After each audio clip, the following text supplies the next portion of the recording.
The Oceania Sevens International Final is nearly here. Fiji taking on New Zealand. Two sides that have already faced off in this Oceania Sevens, and now there's a little bit more on the line. Whoever wins this game also gets to face the winner of the Olympic final between Samoa and Papua New Guinea. But in this preview, we're going to be looking through at the previous results for these two sides, as well as a few of the players who have stepped up throughout this competition thus far, and a prediction at the end of who we think will walk away with the victory. But we will start with Fiji. They are the only undefeated side of the international side of the draw, which includes Australia, Oceania, New Zealand, as well as Niue. So they have beaten all four of the opposition put in front of them. Their first game up against Niue, they were able to win it 47 points to 5. Their next game up against New Zealand, a very close one. Fiji winning that game 12 points to 5. And what is always a very entertaining fixture between the two sides. And I have a feeling this final will be no different. Their next game was up against the Oceania Barbarians. They did win it 31 points to 12.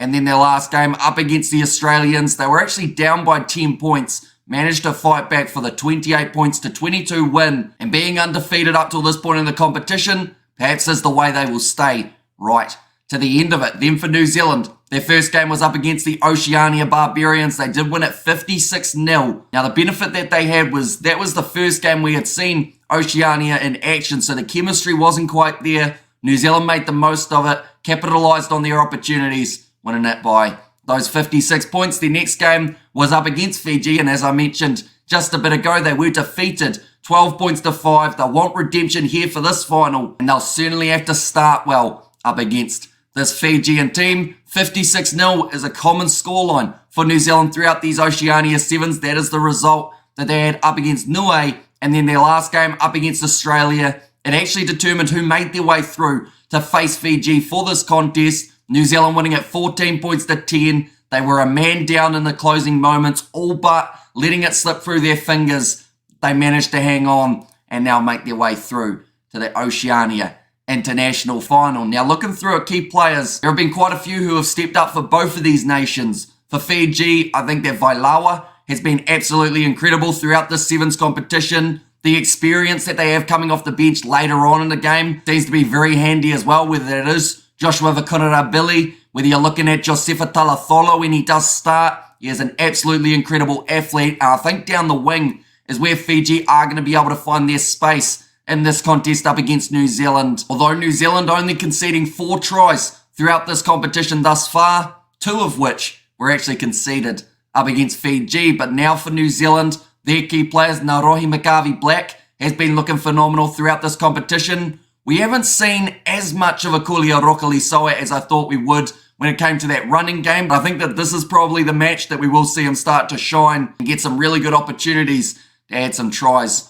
on the board. The thing is, he has still scored tries throughout this Oceania Sevens competition. I think that just shows how strong of a player that he is. Even when he's scoring, people sometimes expect that a little bit more. And then alongside those two men, I think someone with a bit more experience, like a Dylan Collier, might be the man who steps up in this match. Just having that cool, calm head in the most important moments of the contest, because they have got some youngsters, whether that's Cody Vai, whether that's Peyton Spencer. Those guys are going to need a little bit of guidance throughout these games up against Fiji. And of course, Dylan Collier, a player who has been there, done that when it comes to facing the Flying Fijians. But our score prediction for this match, it is a very tricky one because these games always can go either way. I think the momentum that Fiji have created throughout this Oceania Sevens competition is extremely impressive. But New Zealand sometimes do have the ability to upset Fiji. But I don't think this is one of those games. I think the Fijians will walk away with the victory here. I think they'll end up winning it 19 points to 12. So they would score the most tries that any side has up against New Zealand.